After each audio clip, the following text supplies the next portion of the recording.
وہ لمحہ جب سورج اپنی تمازت کھو کر زردی مائل ہونے لگتا ہے اور سائے لمبے ہوتے جاتے ہیں، زمین اور آسمان کے درمیان ایک عجیب سی خاموشی اور ہلچل بیک وقت جنم لیتی ہے۔ یہ عصر کا وقت ہے۔ قرآن پاک میں جب باری تعالیٰ نے فرمایا حافظوا علی الصلوات والصلاۃ الوسطی، یعنی اپنی نمازوں کی حفاظت کرو، بالخصوص درمیانی نماز کی، تو مفسرین کی بڑی جماعت نے اسے نماز عصر قرار دیا۔ لیکن کیوں؟ کیا یہ محض ایک وقت کی تبدیلی ہے یا اس میں کائنات کے کسی بڑے راز کی جھلک پوشیدہ ہے؟ وقت کی گواہی والعصر، خالق کائنات نے جب زمانے کی قسم کھائی تو کہا والعصر۔ عصر محض ایک نماز کا نام نہیں، عصر زمانے کا نام ہے۔ مفسرین کہتے ہیں کہ جیسے پورے دن کا نچوڑ عصر کا وقت ہے، ویسے ہی پوری انسانی تاریخ کا نچوڑ وہ دور ہے جس میں ہم سانس لے رہے ہیں۔ ذرا سوچئے، جب دنیا اپنے کاموں میں مشغول ترین ہوتی ہے، جب بازاروں میں رش عروج پر ہوتا ہے، جب دفتروں میں فائلیں بند ہو رہی ہوتی ہیں اور کسان ہل چھوڑ رہا ہوتا ہے، ایسے وقت جب تھکاوٹ جسموں پر غالب آنے لگتی ہے، عرش الہی سے ایک پکار آتی ہے۔ یہ ایک امتحان ہے، یہ امتحان ہے اس محبت کا جو انسان اپنے رب سے کرتا ہے۔ فرشتوں کی تبدیلی کی شفٹ۔ حدیث نبوی صلی اللہ علیہ وسلم کا مفہوم ہے کہ تمہارے پاس رات اور دن کے فرشتے باری باری آتے ہیں اور وہ عصر اور فجر کے وقت جمع ہوتے ہیں۔ ذرا اس منظر کا تصور کریں، اللہ کے معصوم فرشتے جو دن بھر آپ کی نیکیوں اور کوتاہیوں کو لکھ رہے تھے، وہ اب رخصت ہونے والے ہیں اور نئے فرشتے چارج سنبھالنے آ رہے ہیں۔ جب رب ذوالجلال ان فرشتوں سے پوچھتا ہے، حالانکہ وہ سب جانتا ہے کہ تم نے میرے بندوں کو کس حال میں چھوڑا، تو فرشتے فخر سے کہتے ہیں، اے اللہ، جب ہم گئے تو بھی وہ نماز پڑھ رہے تھے اور جب ہم آئے تو بھی وہ نماز پڑھ رہے تھے۔ عصر کی نماز وہ حاضری ہے جو آپ کے پورے دن کے اعمال نامے پر مہر کرتی ہے۔ جس کی عصر چھوٹ گئی، گویا اس کا پورا دن، اس کی پوری کمائی لٹ گئی۔ کائناتی تبدیلی اور انسانی وجود۔ سائنس کہتی ہے کہ عصر کے وقت سورج کی شعاعیں بدلنے سے زمین کی فریکوینسی بدلتی ہے۔ انسانی جسم میں میلاٹونن کی مقدار میں اتار چڑھاؤ شروع ہوتا ہے۔ یہ وقت منتقلی کا ہے، دن کی روشنی سے رات کی تاریکی کی طرف، حرکت سے سکون کی طرف۔ روحانیت کے مسافر کہتے ہیں کہ عصر کا وقت موت کی یاد دلاتا ہے۔ جیسے سورج ڈوبنے والا ہے، ویسے ہی ہر عروج کو زوال ہے۔ عصر کی 4 رکعات دراصل اس بات کا اعتراف ہے کہ اے اللہ، دن بھر میں نے جو بھی دوڑ دھوپ کی وہ فانی ہے، اصل حقیقت تو تیری بارگاہ میں سجدہ ریزی ہے۔ ایک انتباہ اور ایک بشارت۔ حضور اکرم صلی اللہ علیہ وسلم نے فرمایا، جس کی نماز عصر فوت ہو گئی، گویا اس کا گھر بار اور مال و متاع تباہ ہو گیا۔ یہ لفظ تباہ ہے، جس کا مطلب ہے کسی کا سب کچھ چھن جانا۔ دوسری طرف وہ بشارت ہے کہ جس نے 2 ٹھنڈے وقتوں کی نماز پڑھی، فجر اور عصر، وہ جنت میں داخل ہوا۔ عصر کی نماز میں وہ سکون ہے جو دنیا کی کسی کامیابی میں نہیں۔ یہ تھکے ہوئے اعصاب کے لیے ایک مرہم ہے اور پریشان حال روح کے لیے ایک پناہ گاہ ہے۔ آنے والے گھنٹوں میں ہم پردہ اٹھائیں گے ان طبی فوائد سے جو عصر کی نماز میں چھپے ہیں۔ ہم بات کریں گے ان لوگوں کی جنہوں نے عصر کے اسرار کو پایا اور ان کی زندگیاں بدل گئیں۔ جڑے رہیے اس روحانی سفر میں، کیونکہ عصر ابھی باقی ہے۔ ہم نے عصر کی عظمت کو قرآن و حدیث کے آئینے میں دیکھا۔ اب وقت ہے کہ ہم اپنی توجہ اس مشینری کی طرف موڑیں جسے ہم انسانی جسم کہتے ہیں۔ کیا یہ محض اتفاق ہے کہ مذہب جس وقت کو صلاۃ الوسطیٰ کہہ کر اہمیت دے رہا ہے، جدید سائنس بھی اسے انسانی وجود کے لیے ایک بحرانی وقت یعنی کرٹیکل ٹائم قرار دیتی ہے؟ حیاتی گھڑی اور عصر یعنی دی سرکیڈین ردم۔ سائنس کہتی ہے کہ ہر انسان کے دماغ کے اندر ایک ماسٹر کلاک ہے جسے سرکیڈین ردم کہا جاتا ہے۔ یہ گھڑی روشنی اور اندھیرے کے مطابق ہمارے ہارمونز کو کنٹرول کرتی ہے۔ عصر کا وقت یعنی سپہر 3 سے 5 بجے کے درمیان وہ وقت ہے جب انسانی جسم کے درجہ حرارت میں معمولی کمی آتی ہے اور میٹابولزم سست ہونے لگتا ہے۔ اس لیے اس وقت اکثر لوگ آفٹرنون سلمپ یا تھکاوٹ کا شکار ہوتے ہیں۔ اس وقت جب آپ وضو کرتے ہیں اور نماز کے لیے کھڑے ہوتے ہیں تو تازہ پانی آپ کے اعصابی نظام کو ریسیٹ کر دیتا ہے۔ سجدے کی حالت میں دماغ کی طرف خون کا بہاؤ بڑھتا ہے جو اس سستی کو جڑ سے ختم کر دیتا ہے جسے کوئی بھی انرجی ڈرنک یا کیفین ختم نہیں کر سکتی۔ عصر کی نماز سے پہلے سونے کی ممانعت ایک سائنسی حقیقت ہے۔ قدیم حکماء اور طبیب کہتے تھے کہ جو عصر کے بعد سویا اس نے اپنی عقل کو خطرے میں ڈالا۔ آج کی نیند کی سائنس کہتی ہے کہ عصر کے وقت کی نیند ریپڈ آئی موومنٹ کے چکر کو بری طرح متاثر کرتی ہے۔ اس وقت سونے سے انسان سلیپ انرشیا کا شکار ہو جاتا ہے، جس سے بیدار ہونے کے بعد سر بھاری رہتا ہے، چڑچڑاپن بڑھتا ہے اور رات کی نیند غائب ہو جاتی ہے۔ عصر کی نماز ہمیں اس نقصان دہ نیند سے بچا کر ایک ایکٹیو میڈیٹیشن میں لے جاتی ہے جو ذہنی صحت کے لیے اکسیر ہے۔ نفسیاتی دباؤ اور عصر کا بریک۔ نفسیات کے ماہرین کہتے ہیں کہ انسان کی قوت ارادی یعنی ول پاور دن کے آخری حصے میں سب سے کمزور ہوتی ہے۔ دن بھر کی تگ و دو، آفس کی سیاست اور گھر کی ذمہ داریاں انسان کو ذہنی طور پر نچوڑ دیتی ہیں۔ ایسے میں عصر کی نماز ایک سائیکولوجیکل بفر کا کام کرتی ہے۔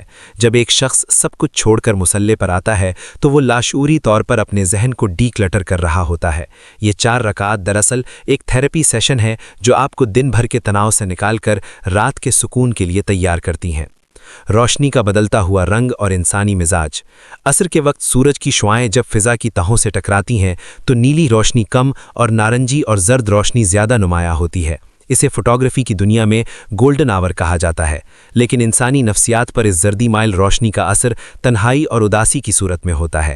اگر اس وقت کو تعمیری طریقے سے یعنی عبادت اور ذکر میں نہ گزارا جائے تو یہ ڈپریشن اور بے چینی کا سبب بن سکتا ہے۔ عصر کی نماز اس بدلتی ہوئی توانائی کو ایک مثبت رخ دیتی ہے، جہاں انسان خود کو اکیلا نہیں بلکہ اپنے خالق کے قریب محسوس کرتا ہے۔ دل کی صحت اور اثر۔ تحقیق بتاتی ہے کہ دل کے دورے اور بلڈ پریشر کے مسائل اکثر انہی اوقات میں ہوتے ہیں جب جسم کی سرگرمی میں اچانک تبدیلی آئے۔ عصر کا وقت کام سے آرام کی طرف منتقلی کا وقت ہے۔ نماز کا ٹھہراؤ اور رکوع و سجود بلڈ پریشر کو متوازن رکھنے میں مددگار ثابت ہوتے ہیں۔ یہ قدرت کا دیا ہوا وہ ورزش کا نظام ہے جو روح کو سکون اور دل کو تقویت دیتا ہے۔ سائنس اور جسم کی حقیقت جان لینے کے بعد اب ہم اس سے بھی گہری دنیا میں قدم رکھیں گے، وہ دنیا جو مادی آنکھوں سے نظر نہیں آتی۔ آنے والے گھنٹوں میں ہم بات کریں گے عصر کے روحانی اسرار اور تجلیات پر۔ صوفیہ اس وقت کو قبولیت کا خزانہ کیوں کہتے ہیں اور عصر سے مغرب کے درمیان کا وہ ایک لمحہ کون سا ہے جب آسمان کے دروازے کھول دیے جاتے ہیں۔ سفر جاری ہے اسرار عصر کے چوتھے باب کی طرف۔ اس سفر میں ہم نے قرآن کی آیات سے لے کر میڈیکل سائنس کی لیبارٹریوں تک اور صحابہ کی زندگیوں سے لے کر صوفیوں کے حجروں تک عصر کے اسرار کو تلاش کیا۔ اب ہم اس مقام پر ہیں جہاں لفظ ختم ہوتے ہیں اور حال شروع ہوتا ہے۔ صوفیہ اور عارفین کے نزدیک عصر کا وقت صرف ایک نماز کا وقت نہیں بلکہ یہ کائنات کے پردوں کے پیچھے چھپیاں تجلیات کے نزول کا خاص لمحہ ہے۔ عصر فنا اور بقا کا سنگم۔ عارفین کہتے ہیں کہ دن کے 5 اوقات انسانی زندگی کے 5 ادوار کی عکاسی کرتے ہیں۔ فجر بچپن ہے، ظہر جوانی ہے اور عصر وہ وقت ہے جب انسان اپنی عمر کے ڈھلنے کا مشاہدہ کرتا ہے۔ اس وقت جب سورج اپنی پوری قوت دکھانے کے بعد زوال کی طرف بڑھتا ہے تو یہ کائنات ایک خاموش پیغام دیتی ہے کہ ہر کمال کو زوال ہے۔ عصر کی روحانیت فنا کے ادراک میں چھپی ہے۔ جب بندہ عصر کے سجدے میں جاتا ہے تو وہ اپنی ہستی کو مٹاتا ہے تاکہ اسے اللہ کی بقا مشاہدہ نصیب ہو سکے۔ اس لیے کہا جاتا ہے کہ عصر کا سجدہ دل کی سختی کو ختم کر کے اسے موم کی طرح نرم کر دیتا ہے۔ 7 مستجاب۔ وہ پراسرار لمحہ حدیث پاک میں ایک ایسی گھڑی کا ذکر آتا ہے جب اللہ تعالیٰ ہر دعا قبول فرماتا ہے۔ مفسرین اور اولیاء کی ایک بڑی جماعت کا ماننا ہے کہ جمعے کے دن وہ 7 مستجاب عصر اور مغرب کے درمیان پوشیدہ ہیں، لیکن یہ صرف جمعے تک محدود نہیں۔ صوفیہ کے نزدیک ہر روز عصر کے بعد سے مغرب تک کا وقت آسمانیہ کھڑکیاں کے کھلنے کا وقت ہوتا ہے۔ یہ وہ وقت ہے جب کائنات کی ارتعاش یعنی وائبریشن بدلتی ہے۔ دعا اس وقت براہ راست عرش سے ٹکراتی ہے۔ جو لوگ اس وقت کو بازاروں کی رونق میں ضائع کر دیتے ہیں وہ اس روحانی بارش سے پیاسے رہ جاتے ہیں جو بغیر مانگے جھولیاں بھر سکتی ہے۔ فرشتوں کی رخصتی اور الوداعی گواہی۔ تصور کیجئے آپ کے پورے دن کی رپورٹ لکھی جا چکی ہے۔ اب وہ فرشتے جنہوں نے آپ کے ہر لفظ اور ہر عمل کو ریکارڈ کیا وہ اللہ کی بارگاہ میں پیش ہونے کے لیے پر تولے ہیں۔ عصر کا وقت آخری تاثر یعنی لاسٹ امپریشن کا وقت ہے۔ اگر آپ کا دن گناہوں میں گزرا لیکن عصر کے وقت آپ نے توبہ کا سجدہ کر لیا تو فرشتوں کی گواہی بدل جاتی ہے۔ وہ اللہ سے کہتے ہیں، اے اللہ، جب ہم اس کے پاس سے آئے تو وہ تیرے سامنے رو رہا تھا۔ عصر کی روحانی طاقت یہ ہے کہ یہ پورے دن کی کوتاہیوں کو دھونے کی صلاحیت رکھتی ہے۔ یہ دن کا وہ حتمی خلاصہ ہے جو آپ کے حق میں گواہی بنتا ہے۔ عصر سے مغرب حبس نفس اور ذکر۔ سلوک کی راہ پر چلنے والے اس وقت کو محاسبے کا وقت کہتے ہیں۔ عصر کی نماز کے بعد مصلی سے اٹھ نہ جانا بلکہ وہیں بیٹھ کر اپنے نفس کا پہرا دینا ایک عظیم مجاہدہ ہے۔ اس وقت میں جب سورج کا رنگ پیلا پڑتا ہے تو اسے اسرار کا وقت کہا جاتا ہے۔ صوفیہ اس زردی کو دیکھ کر اپنے گناہوں پر زرد پڑ جاتے ہیں۔ اس وقت لا الہ الا اللہ کا ذکر یا استغفار کی تسبیح روح کے اندر ایک ایسی روشنی پیدا کرتی ہے جو رات کی تاریکی میں شیطان کے حملوں سے بچاتی ہے۔ یہ وقت دراصل رات کی عبادت الہی کا ایندھن جمع کرنے کا وقت ہے، تجلی سمدیت۔ کچھ اہل اللہ کا ماننا ہے کہ عصر کا وقت تجلی سمدیت کا وقت ہے۔ سمد وہ ہے جو بے نیاز ہو۔ عصر کے وقت دنیا اپنی ضرورتوں کی طرف دوڑتی ہے، جبکہ اللہ کا بندہ اپنی ہر ضرورت سے بے نیاز ہو کر صرف سمد کی بارگاہ میں جھک جاتا ہے۔ یہ وہ مقام ہے جہاں بندہ یہ احساس کرتا ہے کہ اب غلط بیلنس یعنی پیسہ اور حساب کتاب ختم ہو گیا، اب صرف بے نیاز مالک کے سامنے جھکنا ہے۔ روحانیت کی ان گہرائیوں سے نکل کر اب ہم اپنے آخری پڑاؤ کی طرف بڑھیں گے، 5واں گھنٹہ، جہاں ہم اس پورے سفر کا نچوڑ نکالیں گے۔ ہم دیکھیں گے کہ عصر کی نماز کو اپنی زندگی کا حصہ بنانے کا عملی طریقہ کیا ہے، وہ کون سی خاص دعائیں ہیں جو اس وقت مانگی جانی چاہیے، اور کیسے عصر کی یہ 4 رکعات آپ کی قسمت، صحت اور رزق کے بند دروازے کھول سکتی ہیں۔ تیار ہو جائیے اس روحانی سفر کے اختتامی اور فیصلہ کن باب کے لیے۔ طویل سفر اب اپنے اختتام کو ہے۔ ہم نے قرآن کی آیات سے لے کر میڈیکل سائنس کی لیبارٹریوں تک اور صحابہ کی زندگیوں سے لے کر صوفیہ کے حجروں تک عصر کے اسرار کو تلاش کیا۔ اب سوال یہ پیدا ہوتا ہے کہ یہ سب جاننے کے بعد میری اور آپ کی زندگی میں کیا بدلے گا؟ کیا عصر کی نماز محض ایک رسم رہ جائے گی یا یہ ہماری تقدیر بدلنے کا ذریعہ بنے گی؟ عصر کامیابی کا کوڈ۔ دنیا کے سب سے کامیاب ترین لوگوں کی سیرت پڑھیں، وہ دن کے آخری پہر کو بہت اہمیت دیتے ہیں، لیکن مومن کے لیے کامیابی کا کوڈ عصر کی نماز میں چھپا ہے۔ جب آپ عصر کے وقت سب کچھ چھوڑ کر اللہ کے سامنے کھڑے ہوتے ہیں تو آپ کائنات کو یہ پیغام دیتے ہیں کہ میرا رزق، میرا کیریئر اور میری خوشیاں اس کے ہاتھ میں ہیں، بازار کے رش میں نہیں۔ تجربہ بتاتا ہے کہ جو لوگ عصر کی نماز کو خشوع و خضوع سے ادا کرتے ہیں، اللہ ان کے باقی ماندہ دن کے کاموں میں ایسی تیزی اور برکت پیدا کر دیتا ہے کہ وہ حیران رہ جاتے ہیں۔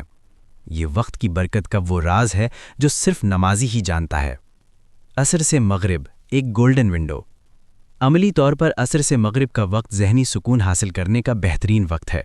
اس وقت کے لیے 3 کام اپنے معمول میں شامل کر لیں۔ استغفار، دن بھر کی خطاؤں کو دھونے کے لیے۔ شکر گزاری، ان نعمتوں کے لیے جو آج کے دن میسر آئیں۔ خاموشی، تھوڑی دیر کے لیے دنیا کے شور سے کٹ کر اپنی روح سے کلام کریں۔ اگر آپ اس وقت موبائل فون اور سوشل میڈیا سے کنارہ کشی اختیار کر لیں تو آپ محسوس کریں گے کہ آپ کی ذہنی تھکاوٹ جادوئی طریقے سے ختم ہو رہی ہے۔ قبولیت کی خاص دعائیں۔ عصر کے بعد وہ خاص دعائیں جو زندگی بدل سکتی ہیں، حضور اکرم صلی اللہ علیہ وسلم نے اس وقت کے لیے خاص کلمات سکھائے۔ یا حیو یا قیوم برحمتک استغیث، اے زندہ و جاوید رب، میں تیری رحمت کے ذریعے سے تیری مدد مانگتا ہوں۔ اولیاء اللہ کہتے ہیں کہ اگر کوئی شخص عصر سے مغرب کے درمیان سورہ نبا، سورہ عصر یا کثرت سے درود شریف کا ورد کرے تو اس کے رزق کی تنگی دور کر دی جاتی ہے اور اسے وہ سکون ملتا ہے جو بادشاہوں کو میسر نہیں۔ ایک عہد، نماز کا تحفظ۔ آج اس علم کا نچوڑ ایک عہد میں پوشیدہ ہے۔ اللہ نے فرمایا، حافظوا علی الصلوات، اپنی نمازوں کی حفاظت کرو۔ حفاظت اس چیز کی جاتی ہے جو قیمتی ہو۔ کیا ہم نے کبھی اپنی عصر کی حفاظت کی؟ کیا ہم نے اسے دنیا کے چھوٹے چھوٹے کاموں کے بدلے فروخت تو نہیں کر دیا؟ یاد رکھیے، جس کی عصر محفوظ ہو گئی اس کا ایمان محفوظ ہو گیا۔ جس نے عصر کو پا لیا گویا اس نے کائنات کے سب سے قیمتی خزانے کی چابی پا لی۔ سورج اب افق کی طرف بڑھ رہا ہے، آسمان پر لالی چھا رہی ہے، یہ دن الوداع کہہ رہا ہے، بالکل ویسے ہی جیسے ایک دن ہماری زندگی الوداع کہے گی۔ عصر کا وقت ہمیں سکھاتا ہے کہ وقت ریت کی طرح ہاتھ سے پھسل رہا ہے، لیکن مایوسی کی ضرورت نہیں۔ جب تک سانس باقی ہے، توبہ کا دروازہ کھلا ہے۔ اگر آج تک آپ کی عصر غفلت میں گزری تو آج کی یہ عصر ایک نئی شروعات ہو سکتی ہے۔ اٹھیے، وضو کیجیے اور اپنے رب کے سامنے جھک جائیے۔ اس سے پہلے کہ سورج ڈوب جائے، اپنی قسمت کا سورج طلوع کر لیجیے۔ اسرار عصر کا یہ سفر یہاں ختم نہیں ہوتا، بلکہ یہ آپ کے مسلح سے شروع ہوتا ہے۔ آج کے لیے اتنا ہی، ملتے ہیں اگلی ویڈیو میں۔ اللہ حافظ۔